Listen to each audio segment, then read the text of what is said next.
Hey guys, this is Paul from Smart Easy DIY. Welcome to the next video in my garage build series. So it's time to build walls. Got a bunch of studs cut, got them out here. So I got my first wall plate here, just setting it up. I just wanted to show you really quick. So what I did here is I marked on the inside of the walls because I didn't want to mark outside. This can move around a little bit. So this is solid. So I marked this side and this side on the inside of the walls. So I went all the way down through and checked it, made sure that it's all going to work out. See, I made a mark in the center just to make sure that it's really close, but everything turned out really straight and nice, which I'm really thankful for. So all that prep that you do ahead of time when you're setting up your forms and stuff, it pays off. So here, same thing, just marked this way and this way. I had an X there. That was kind of when I was laying out where these garage doors go and stuff. So what I did then is I measured cross corner before all this lumber was in the way. Cross corner from this way and that way just to see how it is. And man, it was within a 1/16 of an inch cross corner. So that's amazing. Really happy with that. So this is my first one. And so I'm going to try to do a 16-foot section and see how it goes. So ideally, you build the wall in one piece, which this is 56 feet long. Build it in one piece, sheet it all, house wrap it, whatever you want to do, whether you're using the zip sheeting and no house wrap, or you do regular sheeting and house wrap. Do it all in one piece, stand it all up. But I don't have the manpower or the lifting power. I do have the backhoe for lifting, but I'm afraid 56 feet's a long span. So I thought about putting a strap like quarter, 3/4, space it out evenly. But I'm a little bit leery of that. So for now, I'm going to build it in a 16-foot section at a time, see how it goes. And I'm not going to sheet it. I think I'm going to have to sheet it after, which is going to be a little harder. I wish I could sheet it laying down. But since I'm doing smaller sections, I want to do it, just frame it up and then sheet it after it's up. I am getting this wall here all framed up. So I didn't show a whole lot with this because it was so pieced up. I had the radiant there in the way, which I kind of showed the start of that. But then I did this in 16-foot sections, just stood it up, braced it as I went. This one here I actually built in place because of all these electrical spots right here. So that worked out really good. Then I got my top plate run across. So the top plate I'm keeping back 5.5 so that when this one comes across, it can overlap over it to make a nice strong joint. So anyway, just kind of want to show you that wall. And then I'm getting ready to build this wall over here, this long wall. Same thing, I'm going to build it in 16-foot sections just because it's easier for us to handle it. So I'm going to do that. I'm going to sheet it after it's up. So I'm going to show the process of building this wall. It's going to be the same as that wall, a couple windows in it. But it's going to be a lot easier because I don't have radiant heat in the way. I don't have electrical in the way. So it's going to work out really good overall. So got all the kids' stuff shoved to the other side now. They're just so excited to have this Florida bike on and stuff. Ride their bikes and striders and stuff. So much fun. Which I can't blame them. If I was a kid, I would love it too. But yeah, so getting ready to get this built today. So I'll do some time lapses and stuff and show you the process a little bit.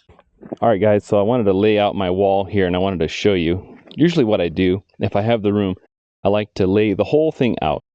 You can see my treated plates are a little twisted some places, but these are pretty good overall. The very top plate, I like to pick out nice and straight ones if at all possible. I try to pick the straightest ones I can for the first top plate. But if you have to choose, I would choose for the second top plate, the very top one, to be the straightest one, because that's where you're going to be setting your trusses and all that. So anyway, so now what I like to do, I'm going to just go show you how I lay this out. And this is going to be upside down for you, but you'll get the idea. So on the end, there's always the end one. So I like to put an X there. Now I'm going for 16-inch centers.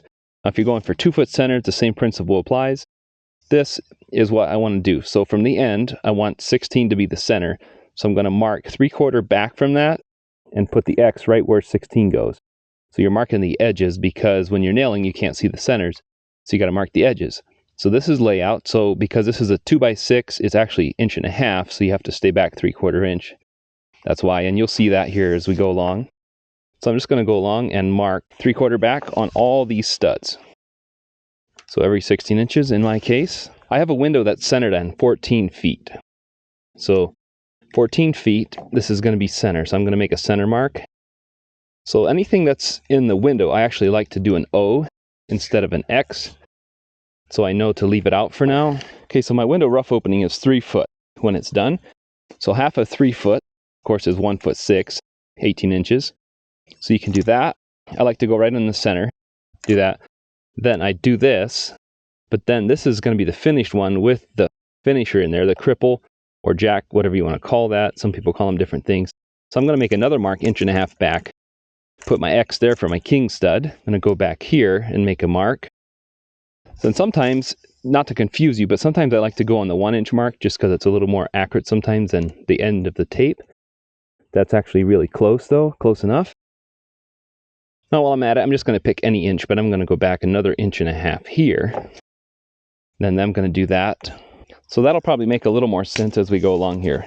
But I just wanted to show you this first section. Then what you would do is just continue on down through there.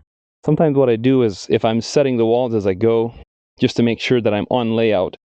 Once this wall is set, then I hook onto one of the last studs that are on layout for sure, that are really accurate, and go from there. But for this, you can just keep going. You can move your tape down if it doesn't reach the whole way. So I'll just show you now that we're past the window. What I like to do is just go like this, and we'll just keep on going. Okay, so now that I got this all marked out, I use a rafter square like this. And you can see I already marked this one. I like this because this rafter square, it'll mark both of them at the same time. That way it's super accurate because you got all the plates lined up. So you want to do that, and then you can also mark both sides because it's automatically spaced at 1.5 inches. Now we got our window side here.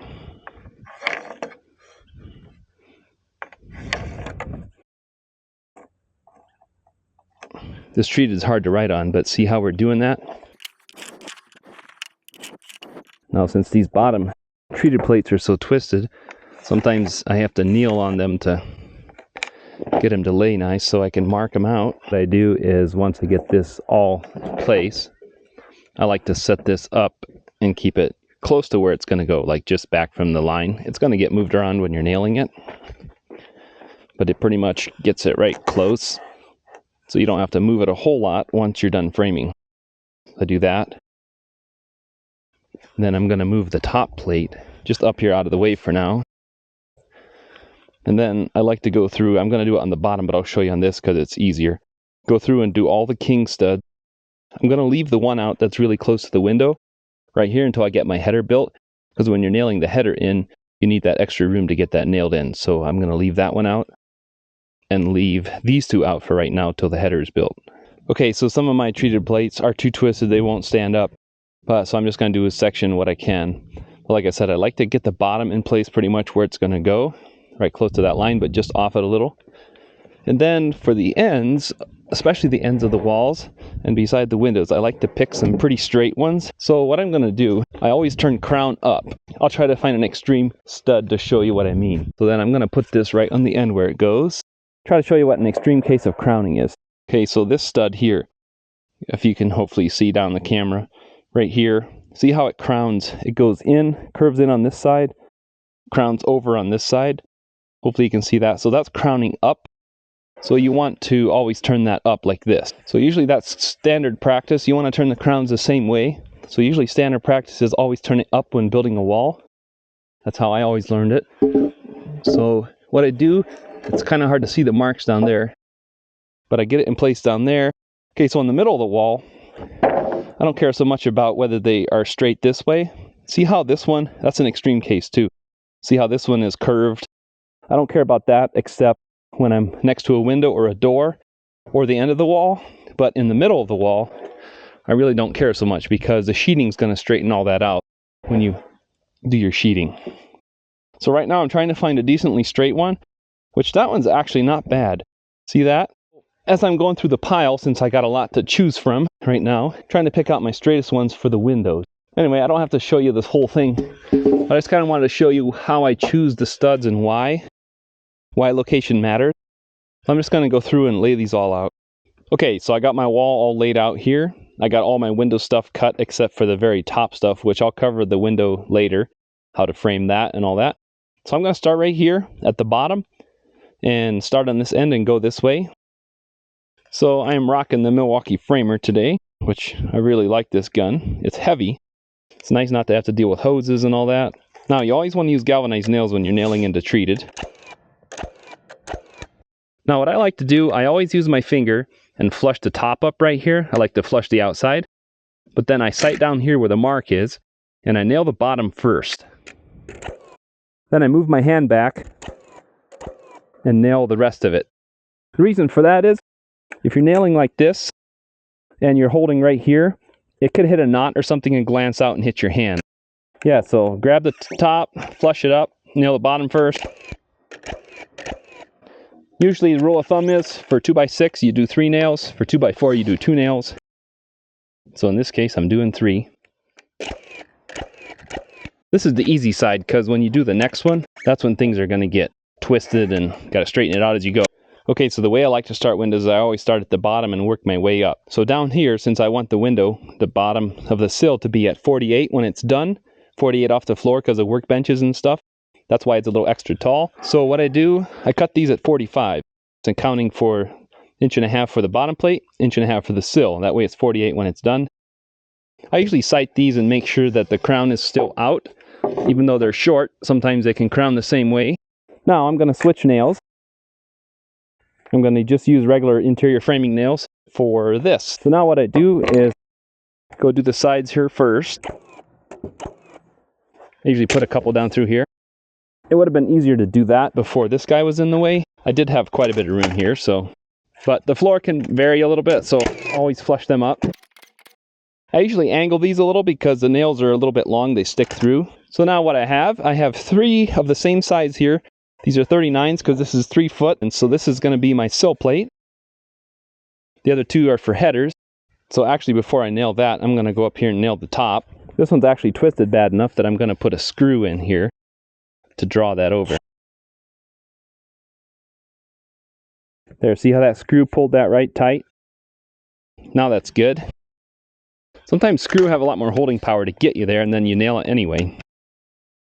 Okay, I'm going to wait on nailing these till I get this window in. Just going to double check that my measurement's good. Yeah, I'm 39 up here. So now I can nail in my sill plate down here. So for these bottoms, I just usually reference off of this. 12 3/8, 28 3/8. You can do the same as long as you reference off the same way. So now you can see we got the bottom in. Started here, worked our way up, we got our sill plate. And then as you can see, since those are cut at 45, we're 48 when we're all done. So that's factoring in that bottom plate and this sill plate. So now we're at 48. Now we got the window sides. So you got to figure out what your rough opening is on your window, which mine is 5 foot. So I cut these right at 5 foot. Sometimes these need to be straightened a little. Usually 2 nails bottom, 2 nails top, a couple scattered throughout the middle. And I'm angling those a little so they don't stick through. Okay, now I got to build a header.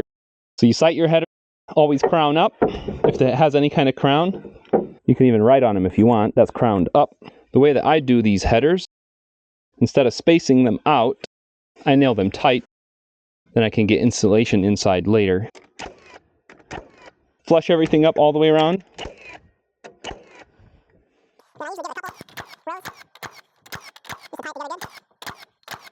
Now this is going to be outside. Flush it to the outside here like this. Flush the ends up really good.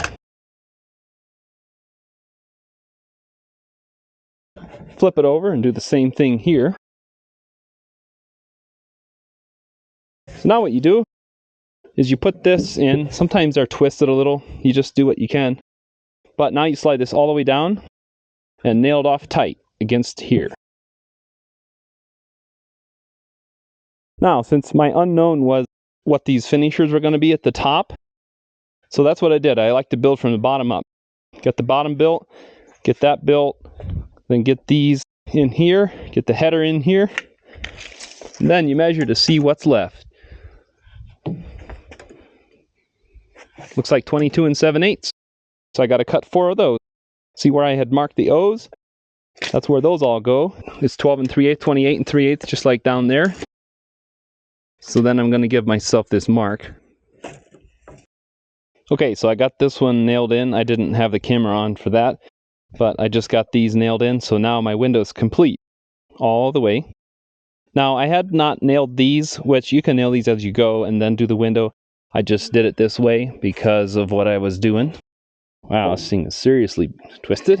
So you just kind of get the bottom where you think it goes. This hammer is made to hook onto a stud like this. and twist it straight. I was going to show you just how handy this hammer can be. I do have a bar as well that has something like that specially made.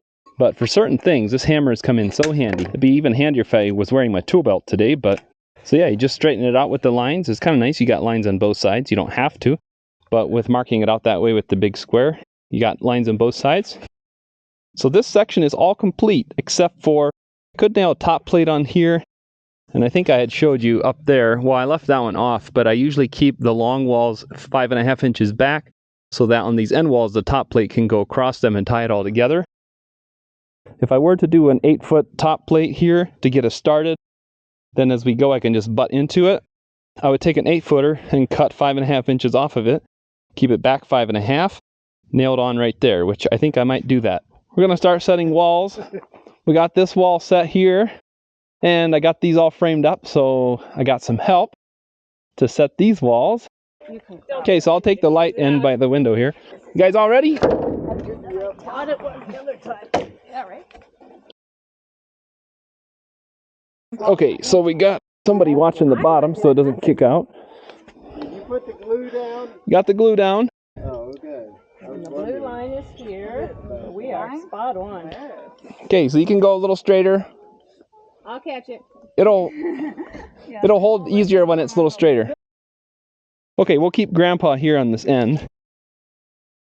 Okay, I'm going to mark this at 5.5 so I can line it up with my inside mark. Yeah, I want to beat this in a little.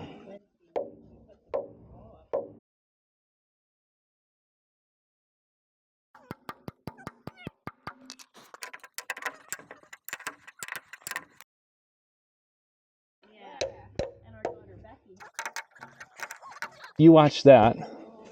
Well, if you trust me. It's hard to know if you can trust a mechanic to read a level properly. That's probably close enough for a stake though, right? Yeah. Okay. So we'll get a stake going here. Okay, stake's nice and solid. Okay, what do you say? Go out a little bit. Out a little? Is that good? That looks pretty good. Yeah. Wait, how can you tell? I can see the bubble. You trust a nurse to read the level or a mechanic to read the level? Okay, so we got that in. Guess now we can keep anchoring it. Wow. Yeah, he's getting there.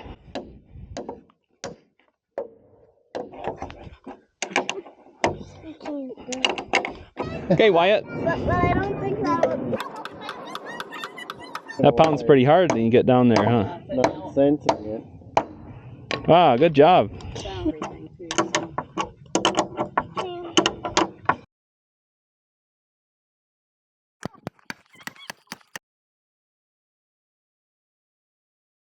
I haven't really got to show this process what I'm doing. So first of all, what I do is I'm using some sill seal on the bottom here, but I'm leaving this top off and I'm using Lexel. I know different people use different stuff. Sometimes you can use acoustical sealant. I don't have that available in my area, so I'm using Lexel. I know Lexel is really good stuff. I use it for setting doors and things like that. It's really great for that. Kind of expensive, $10 a tube, but it goes quite a ways. And I figure it's cheap insurance to take up some irregularities in the concrete here. So what I do is on this side, on the outside, I stick it on the underside. You don't have to do a super heavy bead, I don't think, but I just do a continuous bead all the way across. I do a pretty thick bead. But then, so I do that all the way across like an inch down or so. Do it on the upper side of this sill seal. And then on the underside of the sill seal, I do it down here on the concrete. See, I don't want to do it on here because this is metal, so I figured this will be on the upper side. So in my thinking, that'll take care of any kind of voids above the sill seal, and this will take care of some down there. Now the sill seal should pretty much take this all up, any kind of irregularities and stuff, especially when you suck it down with a good anchor like that. But I just like to use this Lexel and do it as a precaution. So just to recap, I think I talked about it, but if you staple the bottom, leave this open, then you can stick this like this. Then I like to put some staples in this part too, just to keep it in place when you're scooting this wall around a little bit. That way it doesn't move around on you a lot. So that's kind of the process of how I do that. Now what I'm doing, since we're setting these in 16-foot sections, I'm just nailing this side of this stud right here, not nailing this one, because I think it works easier to make this one, when you're setting the next wall, to make it hop over the existing wall when you're setting on down here on the bottom, or rather than trying to fit this one underneath later. So that's kind of my thinking on that. I usually overlap this a little bit onto the next one. If it's double thickness, it won't hurt, but I might trim this back a little bit when we go to set that one. I just like to overlap them a little bit. I just like to do one section at a time as I go.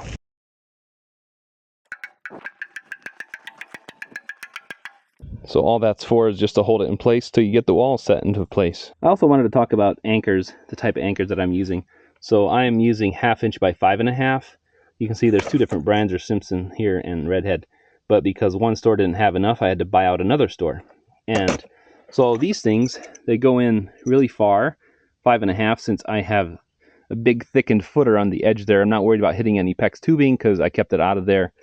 And then I can just pound these in and they hold really well. So I didn't really want to go with too short of an anchor because they're cheaper if you go with like a 3.5 or something. But I want to go full 5.5. So you just pound these in, keep them close to the top there, and then just pound them in nice and tight. And then this thing wedges and tightens up as you're tightening it up. Gets nice and secure. You want to use a 1/2 inch drill bit. It usually specifies on there. Now you may have seen this before, but to get the correct depth, I actually go usually about 1 inch over just to allow for all the dust that you can't get out of the hole. But you want to clean the hole out as good as you can, get the dust out of there so that the anchor goes in good. But I usually put a piece of tape right here. Since this is a really long bit, I don't want to drill that far. This is just a marker so I know what depth to drill to every time. So that works out really good. So since I am the Paul Bunyan of the bunch, I usually take the window because that's the heaviest part. And then they usually follow up on the lighter ends, which I don't want to overwork them. They might never come back. Although some people might say, do you really want your in-laws to come back? But like I said, my in-laws are great, so I do want them to come back. But yeah, that's what we do. I usually pick it up and block it under with just with a block of 2x6 or something so that we can get our fingers under it, get it started, and then tip it up into place. The way this came out with a 56-foot section, so it comes out with 3 16-foots and then an 8-foot. So this is a small one, but I still want to do it separate because that's a lot to pick up for the amount of people that we have. So I could easily nail this together and do it all in one piece, but I think that would be a little overkill. So we're just going to play it safe, take one section at a time. We tip it up into place. Somebody usually watches the bottom so it doesn't kick out. We haven't had any problems with that. But since it's not a wooden floor, you can't put a block there or anything to keep it in place. If it's a wooden floor, you can toenail. You want to use nails so they bend, but you can toenail in there and just have it tip up into place. But since it's concrete, we can't do that. Once you get the first one set, that's the hardest one because you got to brace it on two ends. From there on, you just tie it together and you just brace the last end of it. So for this, once we get it tipped up into place, I like to go up and fasten the top, get that tied together, and then get the bottom into place, anchor that, and then I usually, since my bottom plates are crooked, this nice pressure treated, I like to straighten it out as I go. So I usually do the first one, then I just kind of work my way back. I get all the anchors put in, and then we brace the back end of the wall here to make it straight, and then just continue on. And I could be doing the double top plate like it's over there as I go, but I just decided I'm gonna do that after the fact. I think it'll just be easier for me. So that's the process. Alright guys, well that concludes this video. Hopefully you enjoyed that, kind of showing how the process works to get the walls framed up, the windows framed out. I'm leaving the end wall off for right now, so on the front here so I can drive in there. The next video I'm going to cover sheeting partway up just to add some rigidity to the walls, some strength, bracing everything really nice and straight, setting up string lines and stuff to get those walls really straight for setting trusses, because that's going to be next. But we're going to get these walls really nice and straight, so I'm going to cover all that in detail in the next video, so be on the lookout for that. And as always guys, I appreciate the support. If you enjoyed this, subscribe to my channel and give me a thumbs up and watch out for future videos. Thanks for watching guys.